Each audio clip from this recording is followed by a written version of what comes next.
We have just seen the same Red Rock that made Kaido think Luffy could reach top 5 get tanked by Mercury. To defend Kaido though, he was in his base form, and we know if Kaido's in his hybrid form, his durability spikes up, and he probably would have been able to tank it, but that's not the point. I remember when Haki was blooming became a thing, the fan base was in an uproar when Rayleigh said, oh yeah, your Haki can bloom during fights, and Luffy bloomed versus Katakuri. But I do want to say this, the progression of Haki since it was revealed has been amazing. Like, you're progressing your Haki without training. Now the fans have accepted it after Wano and how Oda showcased it developing in that arc, and I think it's a really good thing. And with the Gorosei flexing their Haki during Egghead Island, like we've seen even recently, Mars is like, yo, I sense something small up ahead. Like, Mars is used to just flexing casually as observation Haki. Like, the Gorosei are definitely showing that they're not slouches during Egghead Island, and the remaining monsters of Luffy, Shanks, and even Blackbeard, who measured Luffy's Haki back in the day. I could even mention Zoro's Haki reaching insane status. Of course, looking at Mihawk's bounty, and of course he has a black blade, and his bounty's around the same level as Blackbeard and Shanks. We are reaching peak Conqueror's Haki expansion now. Like, if you don't have your Conqueror's Haki on steroids, you're probably not going to be a threat in the overall grand scheme of things. That's why Big Mom and Kaido teaming up was such a big deal during Wano, because they were two Conqueror's Haki monsters with Conqueror's Haki coding. So today's video, we talk about how the Gorosei's Conqueror's Haki flexing could mean some big trouble. Like, we even seen it, like, recently, Mars, like, this character who I thought was I'll be honest with you, he was the least interesting Gorosei before we actually seen their powers. Like, that tall one with the mustache and the long hair. This guy's been really hyped during Egghead Island. He broke into the Labo phase, showcasing Conqueror's Haki coding.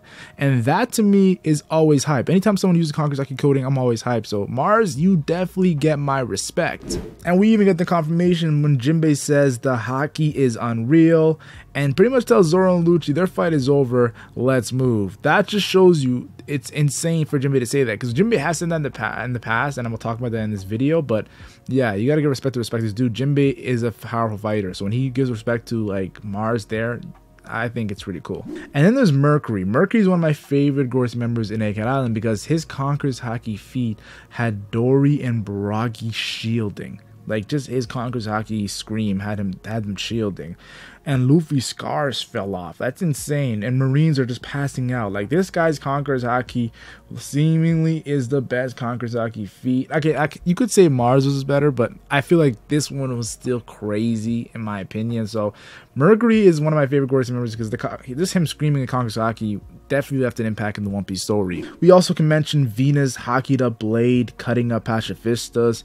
Not the same effect as Mars and Mercury, but still, the fact that Oda is showcasing these Gorosei members using Haki at this proficient level is so scary, because we know the Gorosei are not the top of the world government. There's one above. And I felt it when Rob Lucci said to Zoro, isn't it tempting to find out the source of all this strong Haki? And Zoro replies, it's cropping up everywhere. Pretty much Zoro saying it's not just one source. There's multiple sources of this Conqueror's Haki. So the Gorosei even have Lucci and Zoro mid-fight discussing their Haki. When Saturn first came on the island, we saw Luffy, Kizaru, Lucci, and Zoro all stop their battle, noticing the immense Haki that was being showcased. If you think about it, Saturn's Haki was more immense than Kizaru's Haki. That is crazy. Now, Kizaru did have immense Haki, but Saturn, I have to give it to him, yo. It's better. And Jinbei said, what is this ominous presence? Like I said, when Jinbei comments, I pay attention. And to really understand why Haki is so important when it comes to the grand scheme of things, look at the first Haki feat that really crippled us One Piece fans. And that was when Shanks went to, of course, Whitebeard's ship, to Yonko's meeting. And of course, we saw what happened. Whitebeard's ship was being affected by Shanks' Conqueror's Haki. And let alone Yonko crew members passing out, the ship, the Moby Dick, was being affected by it. And then later on, we've seen, of course, the first Conqueror's Haki clash, splitting the skies between two Yonko and Whitebeard and Shanks. And really, definitely, pretty much, I feel like that was the foundation of what to expect in the One Piece story. Like, Shanks and Whitebeard, these two badasses, these two epic monsters, Kankazaki clashing, yeah, you're gonna see more of this. That's what Ichiro Oda was pretty much promising in this clash. And then of course after the time skip is when Oda really amped it up when it comes to Kankazaki and pretty much the impact of it. Like Luffy knocking out 50,000 fishmen, half of Hody Jones's army, just by using Kankazaki, not even laying a finger on them. And when Oda also confirmed that Shanks and Rayleigh would have been able to knock out all 100,000 fishmen, we definitely knew that this was just the tip of the iceberg. Of course, during Whole Cake Island, Big Mom was able, with just a scream that huge, like that really got me going crazy. Because first of all, it's Kankazaki scream, so people are knocking out, people are passing out, but it destroyed a Worst Generation's secret weapon to active defeat a Yonko and Big Mom. Capone's weapons were destroyed, and that to me was even crazier. Like, wow. And then Oda, I told you, keeps on amping it up. Of course, Wano, the Thunder Bagua by Kaido, one-shot Gear 4th Luffy. And at first we're thinking, how was Gear 4th Luffy one-shot when Gets his strongest form? Like, we've seen Gear 4th Luffy do so much. He got stronger after Whole Cake Island. He should be ready for at least a tangle with the Yonko. And Kaido says, yeah, you're getting one-shot, and all your moves are not affecting me. And then, of course, we understood what Thunder Bagua was, and I'll talk about that a little later. And I do have to mention when Kaido said, "What king did you say you was that you're gonna be, boy?" Like Kaido talking down to Luffy after knocking him out really showcased that Kaido was self-aware and said, like, you do not know how Haki has progressed to the top of the top tiers. But he still was able to impress Kaido. While Luffy was unconscious, he still used Conqueror's Haki, which was a potential to some crazy stuff. Like, if you're knocked out unconscious and you're knocking out people unconscious, you know you have some potential that is through the roof. And then, of course, I have to talk about it. Divine Departure. Gold D. Roger, the first named attack, sent Kozuki Oden. Kozuki Oden, pretty much the man who conquers Haki Clash with Prime Beard, flying through trees, bare trees. Like, that is, to me, insane. And then after that, Goldie Roger and Whitebeard in their prime, affecting the whole island in their Conqueror's Haki Clash. And of course, it was Conqueror's Haki coding, and they weren't touching. And this was the first time we see Conqueror's Haki Cody clash. And of course, Whitebeard and Roger, like, let's be honest here, Oda likes to do these moments of like connections, like Shanks and Whitebeard. And then we see back in the days it's Roger and Whitebeard, and that's the true Conqueror's Haki clash. That was top, like, that's the best Conqueror's Haki clash we've seen. That just shows that Oda always is aware of what he's doing. And people love to forget that Kozuki Oden scarred Kaido, and people think this is not Conqueror's Haki coding. Kozuki Oden was Conqueror's Haki clashing with a Prime Beard. Kozuki Oden took a named Conqueror's Haki coding attack from Goldie Roger, the prior king. Just to let you guys know, Eustace Kid got knocked out. I'll talk about that a little bit later. So just showing you Kozuki Oden is not a slouch. So he definitely used Conqueror's Haki coding to scar Kaido. I don't know why people don't think this. Like, it really mind boggles me. Like, the fact that Zoro scarred Kaido, like, come on. And you have to understand that Kozuki Oden used Conqueror's Haki coding, and he was very proficient in it when he came back from his journey with Whitebeard and Roger. Like, that's what Oda was trying to tell us how many times. Like, come on. And we see when it comes to Kaido using Ragnarok, it was the second time that Luffy got hit with Conqueror's Haki coding. The first time, of course, being Thunder Bagua. And this was a stronger move than Thunder Bagua. But this hit was important because it was the catalyst to elevating Luffy as a character. Before I talk about that, let's talk about how I said Zoro scarred Kaido, and he did it by accident because he wasn't even aware he was using Conqueror's Haki coding in his Ashura move. Kaido had to tell him, and of course he was not the best at Conqueror's Haki coding. He was very relatively new to it, even though he was using it, so that's why he wasn't able to knock Kaido down entirely like Oden was able to do. But still, you gotta give respect to Zoro for doing Conqueror's Haki coding attacks here. And then Luffy, of course, shows Zoro how it's done, realizing after he got hit by Conqueror's Haki, Luffy reveals to Kaido that I know what you're doing with Haki, and Conqueror's Haki to be specific. And then Luffy, of course, finally knocks down a hybrid Kaido. To knock down a hybrid Kaido is much a bigger deal than knocking down his big form and knocking down his human form, because we all know the hybrid is the strongest Zoan form, of course, and then there's Awakening after that, but that's a whole nother topic for a whole nother day. And Law noticed that Luffy was not touching. Kaido and Luffy weren't touching. Kind of reminded me of Oden noticing that Whitebeard and Roger weren't touching. Showing his Conqueror's Haki is, of course, conscious and better than Zoro, of course, which makes a lot of sense. So, Luffy, you got some respect here when you were doing that to Kaido. And then right after, Oda's like, yeah, if Kaido's going to do it, I'm going to give Big Mom it too. And Page 1 got one-shot by Big Mom's advanced Conqueror's Haki. It instantly knocked out Page 1, who earlier tanked a elephant gun from Luffy, and they were hyping up how Ancient Zones are so tough, and then yeah, Big Mom just used Kankusaki coding and knocks out this Ancient Zone. So Oda is really trying to tell us that Kankusaki coding, if you don't have it, you're not at the top of the top. And it makes me think of Marineford when Luffy used Conqueror's Haki to save Ace, and Garp said he really was born with it. So that always made me think, honestly, how like it's even inherited in a sense. Like when it comes to, of course, we all know Garp and Luffy, and then there's Dragon. There's so many things with that quote by Garp.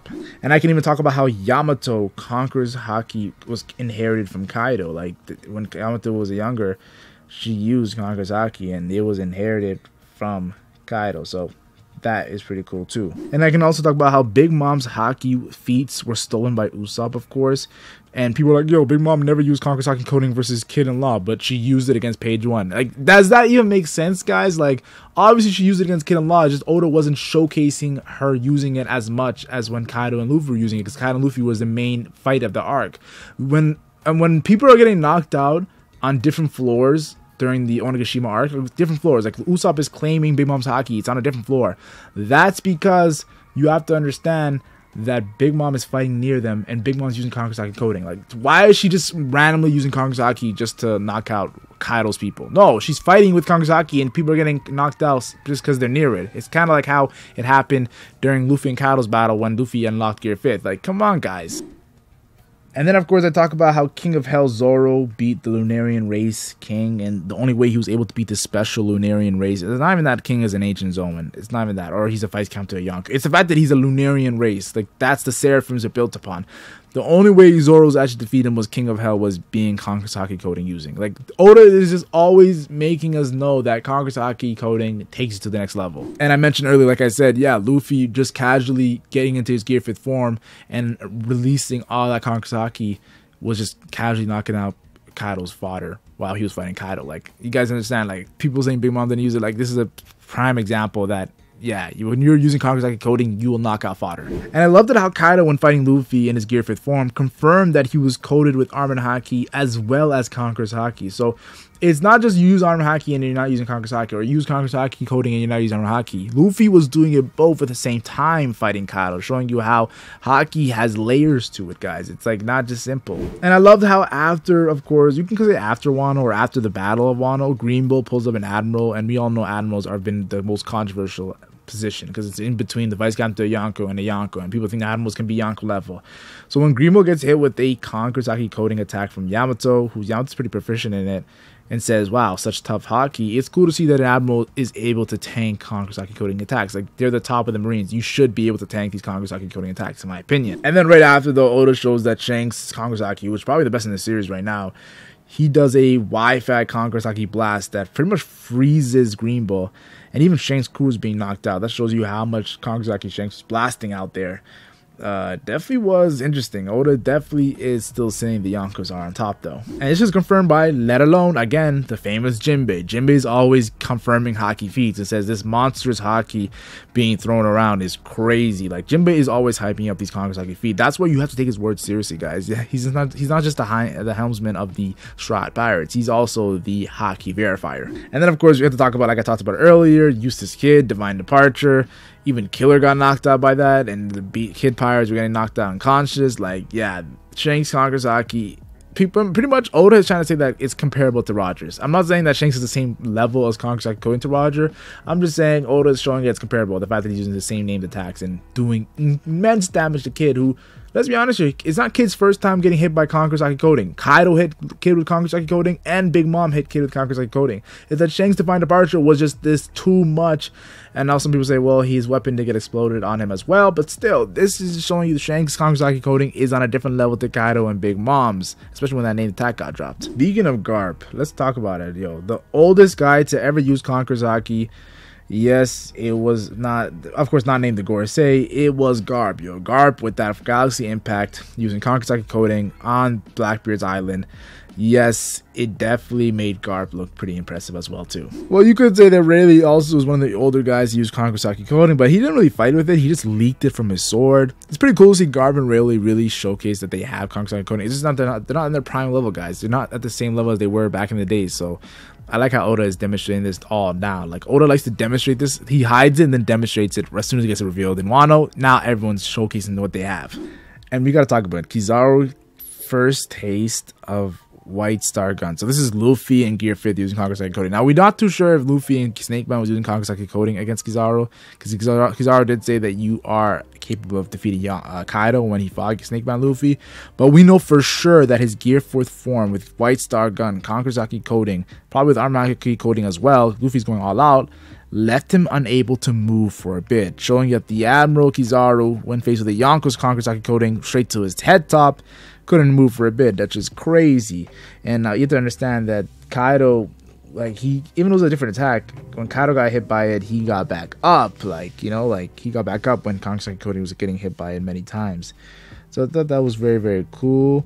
Now, I do want to say this. Like, it kind of compares how Yamato's Kakusaki coding is different to Luffy's Kakusaki coding, and how Kakusaki coding is different amongst the top tiers as well. So, like, the famous line from Meek Mill, I know no Diddy, but I gotta mention it. When Meek Mill said there's levels to this shit, I actually mean it when I say this, bro. And now it makes you understand why Don Chinjo back in Dressrosa said that, yeah, you have Kakusaki pretty cool, but that is nothing. There's still layers to it. Like, he kind of said that, even though he didn't say those words exactly.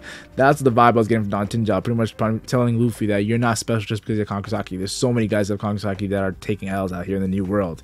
In case point, we've seen that time and time again in the New World. And you have to understand, like, during the time skip, Rayleigh was telling Luffy, like, your armor haki and observation haki can be trained, but your Kakusaki cannot be trained. It grows as you become stronger. So it just shows that all these top tiers of Kakusaki coding is, like, all throughout their battles and life experiences is what makes their Kakusaki insane. So I thought that was pretty cool that Rayleigh was the foundation in this time skip area. So cool stuff. So the whole point of this video, I want to talk about the Gorosei's haki. It is Yonko level. Their Kakusaki coding is as well with their hacks, mythical zone abilities. The Gorosei are Yonko level in my personal opinion. They have immortality recovery that makes them even scarier, and they might even be stronger than the Yonko. Now, I do want to say this, I'm not too sure about that, but imagine how strong Imu is if I'm saying the Gorosei could be even stronger than the Yonko. And Luffy has a world of trouble in front of him if the Imu is stronger than the Gorosei, because that final battle is going to be intense. Like, I'm already thinking about Luffy versus Blackbeard and Akainu and some guys like that, but if Luffy versus Imu is that crazy, imagine. Now it's making sense why Joy Boy lost. Joy Boy is facing a bunch of steroid-upped Kakusaki coding users, and Void Century Flashback is going to be more, how to say this, satisfying than we all thought. Oda, you madman.